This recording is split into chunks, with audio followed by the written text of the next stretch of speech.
Nie všetky dezerty musia mať medzi hlavnými surovinami cukor, aby pôsobili chutne a atraktívne. Povedali by ste napríklad, že v tomto kúsku sa skrývajú banány, či dokonca celkom slušná dávka mrkvy. A to ste ho ešte neochutnali. Nazval som ho mrkvový perník, napriek tomu, že je o mnoho vláčnejší ako bežný druh perníkov, alebo teda brownies, a chutí naozaj čokoládovo. Aj keď čokoládu použijeme len na záverečnú polevu spolu s malinovou posýpkou, ktorá tomu vizuálne aj chuťovo dá len potrebnú bodku. Poďme si ho upiecť.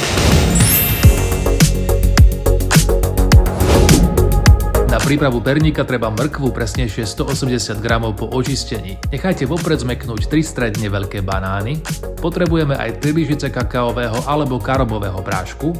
Nachystajte si 80 ml čerstvého plnotučného mlieka, jedno celé vajce z voľného chovu, vanilkový struk alebo drvenú vanilku, 1 citrón, 100 ml olivového oleja, 200 g polohrubej múky, lyžicu kuchynskej sódy, 100 g cukru, sušené maliny alebo iný ovocný prášok a na polevu čokoládu na varenie a smotanu. Presné dávky všetkých surovín aj s celým receptom nájdete dole pod videom a všetko, čo mám na stole, pohodlne nakúpite v plnochutných potravinách Jeme. Použite mäkké až prezreté banány, tentoraz som vybral biokvalitu zo severozápadu Peru. Tropické vlhké podnebie a poveternostné podmienky tam umožňujú eliminovať kontamináciu a ochorenia typické pre klasickú konvenčnú produkciu banánov. Zmäknuté banány ošupte a pretlačte. Potom pridajte vanilku, buď to obsah vanilkového struku, alebo pokojne použite sušenú vanilku. Pridajte ju priamo k roztlačeným banánom spolu s dávkou trstinového, prípadne klasického kryštálového cukru a vajíčkom. Všetko spolu vymiešame. Čerstvé plnotučné mlieko zelených klátov je od kráv krmených biostravou rastlinného pôvodu a výhradne bez GMO. Pridal som 80 ml a k tomu ešte aj deci olivového oleja. Mrkvu očistíme, postrúhame a 180 g najskôr pokvapkáme šťavou z polovice citróna, premiešame a potom spojíme s tekutými surovinami v mise. Sypké suroviny spojíme samostatne, do múky pridáme lyžicu sódy a potom aj kakao, respektíve v tomto prípade používam 100% kakaový prášok Kakaoko, obsahujúci len čistú kakaovú hmotu z bôbov z plantáží v Latinskej Amerike. Pokojne však do perníka môžete pridať aj karob alebo kakao. Všetko spolu zmiešame, dôkladne preosejeme a potom zľahka zapracujeme do cesta.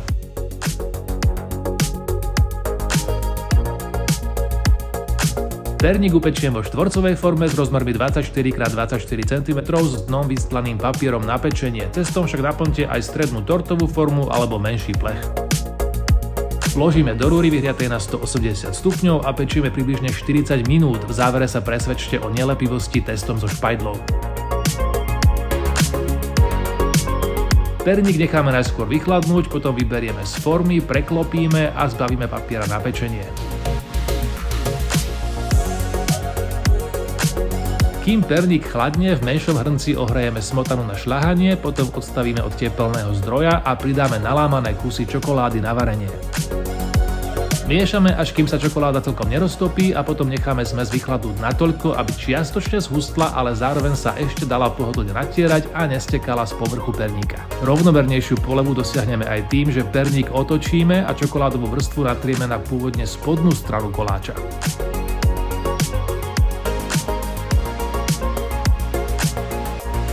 Rovnomerne rozotrieme a ešte skôr ako poleva stúhne, povrch posypeme sušenými malinami či inou obľúbenou posypkou, ktorá dodá perníku nielen zaujímavý kontrast pri každom súste, ale zároveň zmetie každého, kto vám spočiatku nebude veriť, že ide o mrkvový dezert.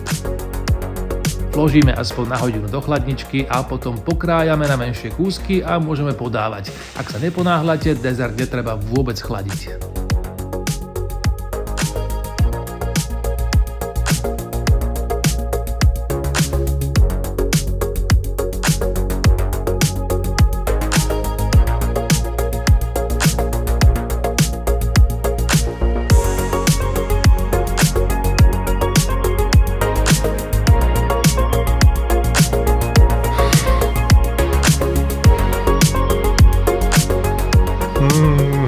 Nechcem vás zbytočne provokovať, ale toto je presne ten dezert na víkend, ktorý si vychutnáte ako za odmenu, aj keby ste celý deň nič nerobili. A keď náhodou príde nejaká nečakaná návšteva, tak ho môžete bez výčitek ponúknuť. Keď som perník testoval s karobovým práškom namiesto kaká, tak nabral ešte sítejšiu, tmavšiu takúto čokoládovú farbu a zo všetkých ľudí, ktorým som ho dal ochutnať, absolútne nikto, ale fakt, že nikto neuhádol, že je tam mrkva, lebo ju vôbec nebolo vidno a podľa chuti to naozaj nedokázal odhaliť nikto. Upečte si aj vy mrkvový perník podľa receptu dole pod videom, kde nájdete aj zoznam surovín. Všetky som nakúpil v plnochutných potravinách Jeme. Nie len, že si treba variť, treba si občas niečo chutné aj upiecť.